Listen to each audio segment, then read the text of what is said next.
नमस्ते। आप सुन रहे हैं लीगल ज्ञान लाइब्रेरी, जहां कानूनी विचार और दर्शन का अद्भुत संगम मिलता है। नमस्कार। आज हम एक ऐसे दौर की गहराई में उतर रहे हैं जो सच में विरोधाभासों से भरा हुआ था। 5वीं शताब्दी ईसा पूर्व।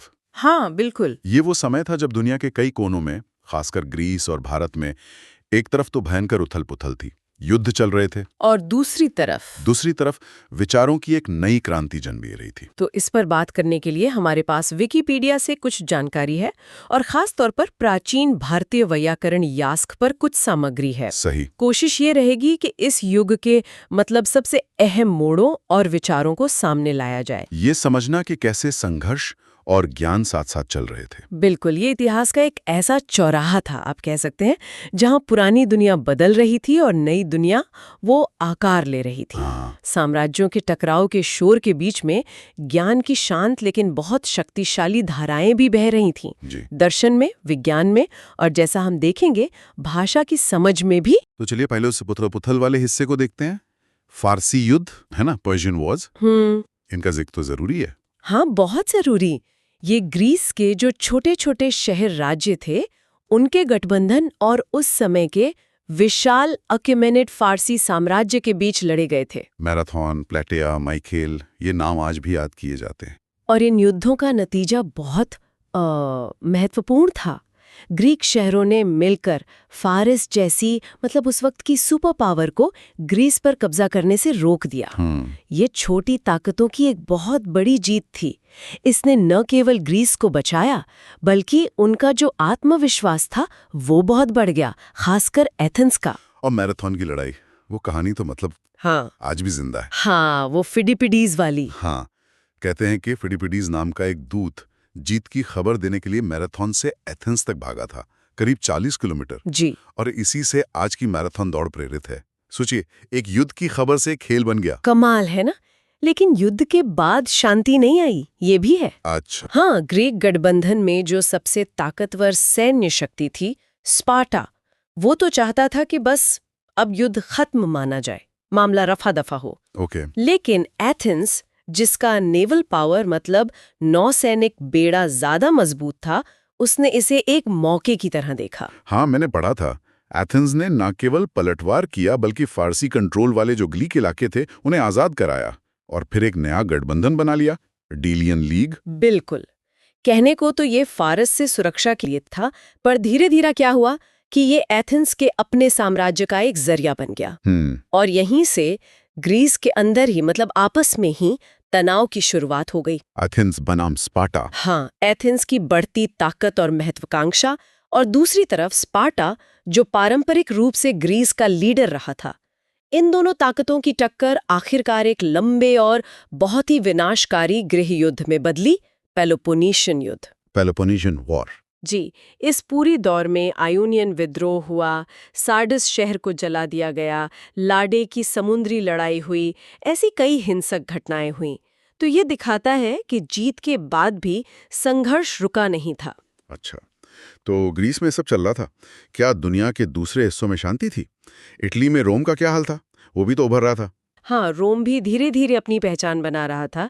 इसी सदी में लेक रेजिलिस की लड़ाई हुई थी, जिसमें रोमनों की एक तरह से पौराणिक जीत मानी जाती है। लेकिन इससे भी ज्यादा महत्वपूर्ण शायद कोई राजनीतिक बदलाव था। हाँ, वो था प्लेब्स, यानी जो आम नागरिक थे, उनके प्रतिनिधियों का चुना जाना। पहली बार 2 ट्रिब्यून और 2 प्लेबियन एडिले चुने गए। ट्रिब्यून, इनका क्या काम था? ये ट्रिब्यून आम लोगों के हितों की रक्षा करते थे और उनके पास काफी पावर थी, यहाँ तक कि वो ऊंची अदालतों के फैसलों को वीटो भी कर सकते थे। अरे वाह! तो ये रोम को एक कुलीन तंत्र एरिस्टोक्रेसी से थोड़ा ज्यादा समावेशी गणराज्य बनाने की दिशा में एक अहम कदम था। सिर्फ युद्ध ही नहीं, राजनीतिक सिस्टम भी बदल रहे थे। बिल्कुल। और ये उथल-पुथल सिर्फ ग्रीस और रोम तक ही नहीं थी। मैसेडोनिया में राजा अलेक्जेंडर प्रथम उभर रहे थे। ओके। फारस में डेरियस प्रथम के बाद जर्गसीस प्रथम राजा बना, जिसने ग्रीस पर हमले जारी रखे। यहाँ तक कि मिस्र में भी पारसी शासन के खिलाफ विद्रोह हुआ था। तो कुल मिलाकर ये पूरी सदी राजनीतिक और सैन्य रूप से बेहद सक्रिय और अस्थिर थी, कह सकते हैं। ठीक है, अब इस सिक्के का दूसरा पहलू देखते हैं। जी। इसी अशांत माहौल में विचारों की दुनिया में क्या चल रहा था? भारत की बात करें तो ये वो समय था जब पाटलिपुत्र मगध साम्राज्य की राजधानी बना। हाँ, और वो आने वाली कई सदियों तक भारतीय राजनीति का केंद्र रहा। बिल्कुल, लेकिन इससे भी बड़ा बदलाव शायद विचारों के क्षेत्र में आ रहा था। जी हाँ, उत्तर भारत के मैदानों में दो नई विचारधाराएं तेजी से फैल रही थीं, जैन धर्म और बौद्ध धर्म। महावीर और बुद्ध। हाँ, महावीर और बुद्ध दोनों इसी सदी के आसपास अपने उपदेश दे रहे थे। ये सिर्फ नए धर्म नहीं थे, ये उस समय के जो स्थापित सामाजिक और धार्मिक रीति रिवाज थे, खासकर वैदिक कर्मकांड, उनको चुनौती दे रहे थे। किस तरह की चुनौती? इन्होंने नैतिकता, अहिंसा और व्यक्तिगत मुक्ति पर ज्यादा जोर दिया, कर्मकांड से हटकर। और इनका असर तो जबरदस्त रहा। बौद्ध धर्म तो मतलब भारत से निकलकर पूरे एशिया और फिर दुनिया भर में फैला। बिल्कुल, ये सोचना ही अद्भुत लगता है कि कैसे एक छोटे से इलाके में शुरू हुए विचार पूरी दुनिया को बदल सकते हैं। सच में। और इसी बौद्धिक मंथन के बीच भाषा और उसके अर्थ को लेकर भी एक बहुत गहरा काम हो रहा था। अच्छा। हाँ, और ये हमें यास्क और उनके ग्रंथ निरुक्त तक लाता है। यास्क, इनका नाम मैंने सुना है, लेकिन अक्सर मतलब भाषा विज्ञान या संस्कृत साहित्य के विशेषज्ञ ही जानते हैं। आमतौर पर इतिहास की किताबों में इनका जिक्र कम ही मिलता है। हाँ, ये बात सही है। निरुक्त को व्युत्पत्ति यानी शब्दों की जड़ें खोजना, एटिमोलॉजी और सिमेंटिक्स, अर्थ विज्ञान, इस पर सबसे पुराना भारतीय ग्रंथ माना जाता है। पर इसकी जरूरत क्यों पड़ी? हुआ ये कि वेद, जो भारत के सबसे प्राचीन ग्रंथ माने जाते हैं, उनकी भाषा बहुत पुरानी हो चुकी थी। 5वीं शताब्दी ईसा पूर्व तक आते आते वेदों के कई शब्द और मंत्रों का सही अर्थ समझना मुश्किल हो गया था। लोग मंत्र पढ़ते तो थे, पर मतलब क्या ये पता नहीं था। हाँ, कुछ ऐसा ही। इस पर भ्रम था, कंफ्यूजन था। इसी वजह से वेदों की व्याख्या के कई अलग अलग तरीके या स्कूल बन गए थे। कुछ इतिहास के नजरिए से देखते थे, कुछ कर्मकांड पर जोर देते थे, कुछ व्याकरण पर, और कुछ यास्क जैसे लोग थे जो शब्दों की जड़ों में जाकर उनका असली मतलब खोजना चाहते थे। निरुक्त, है ना? बिल्कुल सही। इन्हें निरुक्त कहा गया। इसी मुश्किल को हल करने के लिए पहले निघंटू नाम का एक कलेक्शन तैयार किया गया। निघंटू, ये क्या था? ये एक तरह का खास वैदिक शब्दकोश था, जिसमें कठिन या मिलते जुलते अर्थ वाले शब्दों को इकट्ठा किया गया था। ओके। यास्क ने इसी निघंटू पर अपनी डिटेल्ड कमेंट्री लिखी, जिसे निरुक्त कहते हैं। इसमें यास्क न सिर्फ शब्दों का अर्थ बताते हैं, बल्कि ये भी समझाते हैं कि वो अर्थ कैसे निकला, किस धातु यानी रूट से बना है और किस कॉन्टेक्स्ट में इस्तेमाल हुआ है। यास्क का तरीका, जिसे निर्वचन कहा जाता है, ये तो आज के भाषा विज्ञान के लिहाज से भी काफी एडवांस लगता है। हाँ, बिल्कुल। उनका मानना था कि हर शब्द का कोई ना कोई अर्थ जरूर होता है और वेदों को सिर्फ रटने के बजाय समझना जरूरी है। उन्होंने वो कहा भी है ना, कुछ बोझ ढोने वाले जैसा। हाँ, उन्होंने कहा था कि जो वेदों को पढ़कर भी अर्थ नहीं जानता, वो केवल एक खंभे यानी स्थानों के समान है या बोझ ढोने वाले भार हार के समान है। मतलब ज्ञान बिना समझ के बोझ है। ये बात तो आज भी उतनी ही सही है। बिल्कुल सटीक। यास्क ने भाषा के मूल तत्वों का विश्लेषण भी किया। उन्होंने शब्दों को 4 मुख्य श्रेणियों में बांटा। नाम यानी संज्ञा, नाउन, आख्यात यानी क्रिया, वर्ब, उपसर्ग यानी प्रीफिक्स और निपात, पार्टिकल। ये तो भाषा की ग्रामर की तरह हो गया। हाँ, ये भाषा की संरचना को समझने की एक शुरुआती लेकिन बहुत महत्वपूर्ण कोशिश थी। और उनका वो विचार कि संज्ञाएं क्रियाओं से निकली हैं। हाँ, ये उनका एक बहुत क्रांतिकारी विचार था कि ज्यादातर नाउन्स जो हैं वो वर्ब्स यानी धातु से ही निकले हैं। मतलब हर नाम के पीछे कोई क्रिया या गुण छिपा है। इस पर बहस भी हुई होगी। हाँ, इस पर उस समय भी बहस थी। गार्गे जैसे कुछ विद्वान मानते थे कि सभी नाम क्रियाओं से नहीं बने। ये दिखाता है कि उस दौर में भी विचारों का टकराव और विकास होता था, जैसे आज होता है। और ये सब प्लेटो और सुकरात से भी शायद पहले हो रहा था। ये जानना कि भारत में भाषा पर इतनी गहराई से सोचा जा रहा था, ये वाकई कमाल है। हाँ, यास्क का समय प्लेटो से पहले का माना जाता है, लगभग 700 ईसा पूर्व के आसपास। और निरुक्त को वेदांगों में गिना जाता है ना? वेद समझने के लिए जो 6 अंग हैं। हाँ, जी हाँ, 6 वेदांग हैं: शिक्षा, उच्चारण, कल्प, कर्मकांड, व्याकरण, निरुक्त, व्युत्पत्ति, छंद, पद्य रचना और ज्योतिष, खगोल विज्ञान। निरुक्त उनमें से एक है। ये दिखाता है कि अर्थ समझना कितना केंद्रीय माना गया था। चलिए अब वापस ग्रीस चलते हैं, जहां एक तरफ वो पेलोपोनेशियन युद्ध की आहट सुनाई दे रही थी, वहीं एथेंस में जिसे क्लासिकल पीरियड कहते हैं वो भी अपने चरम पर था। हाँ, बिल्कुल।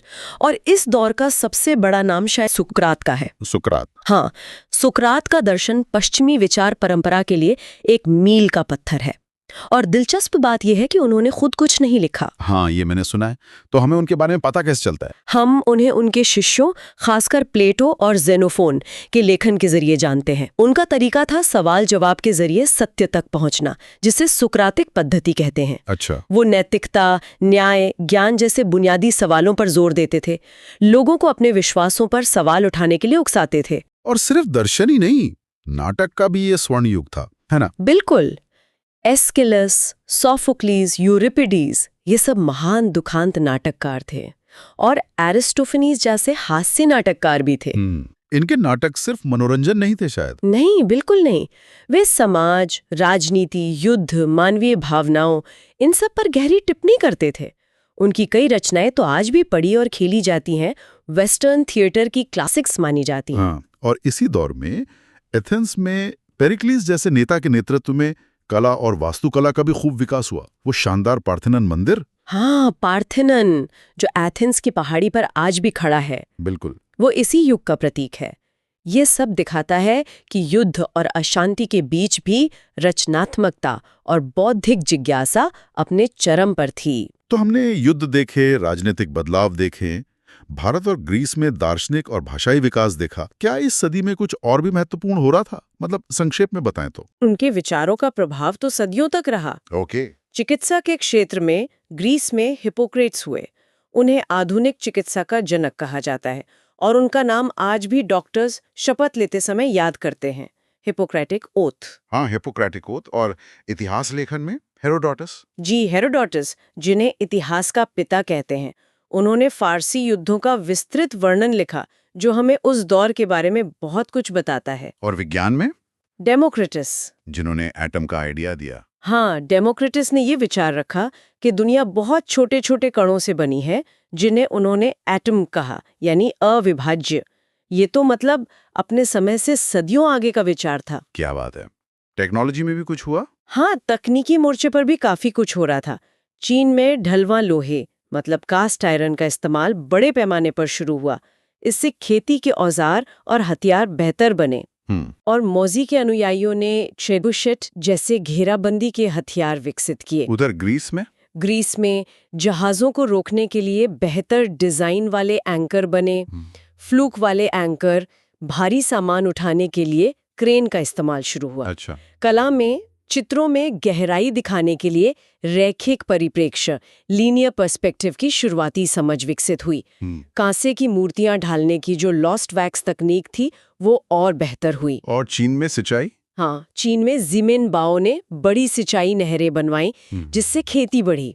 ली कुई ने कानून की किताब लिखी, जिसने बाद के चीनी कानूनों की नींव रखी। और अमेरिका में माया सभ्यता का कैलेंडर? हाँ, सबसे पुराना ज्ञात माया कैलेंडर भी इसी दौर का माना जाता है। जापान में भी एक युग जो मोन काल का अंत हो रहा था। तो ये सचमुच एक वैश्विक स्तर पर बदलाव का दौर था। तो कुल मिला के देखें, 5वीं शताब्दी ईसा पूर्व एक बेहद जटिल और गतिशील सदी थी। एक तरफ विनाशकारी युद्ध, फारसी युद्ध, पेलोपिनेशियन युद्ध, जिसने राज्यों को बनाया और बिगाड़ा, सत्ता के लिए संघर्ष चरम पर था। तो दूसरी तरफ मानव इतिहास के कुछ सबसे गहरे और स्थायी विचारों का जन्म हो रहा था।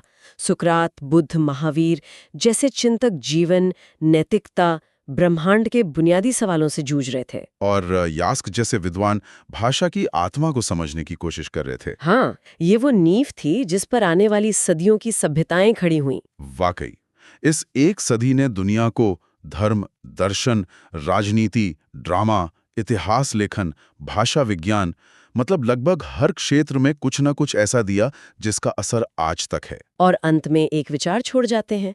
यास्क ने शब्दों के अर्थ को समझने के लिए उनकी जड़ों, यानी धातु और संदर्भ पर जोर दिया, सिर्फ प्रचलित या पारंपरिक अर्थ पर नहीं। हाँ, रूढ़ी अर्थ पर नहीं। जरा सोचिए, अगर आज हम इसी नजरिए को, यानी शब्दों की गहराई में जाकर उनके मूल इरादे या संबंध को समझने की कोशिश करें, तो हमारे धर्म ग्रंथों, कानूनों या यहाँ तक कि रोजमर्रा की भाषा के बारे में हमारी समझ कैसे बदल सकती है? दिलचस्प सवाल है। क्या कभी-कभी हम शब्दों के सतही अर्थों में उलझकर उनके भीतर छिपे गहरे मतलब या ऐतिहासिक जुड़ाव को अनदेखा कर देते हैं? ये सोचना दिलचस्प है कि हजारों साल पुराने ये विचार आज भी हमें भाषा और अर्थ को देखने का एक नया नजरिया दे सकते हैं। बिल्कुल, सोचने वाली बात है।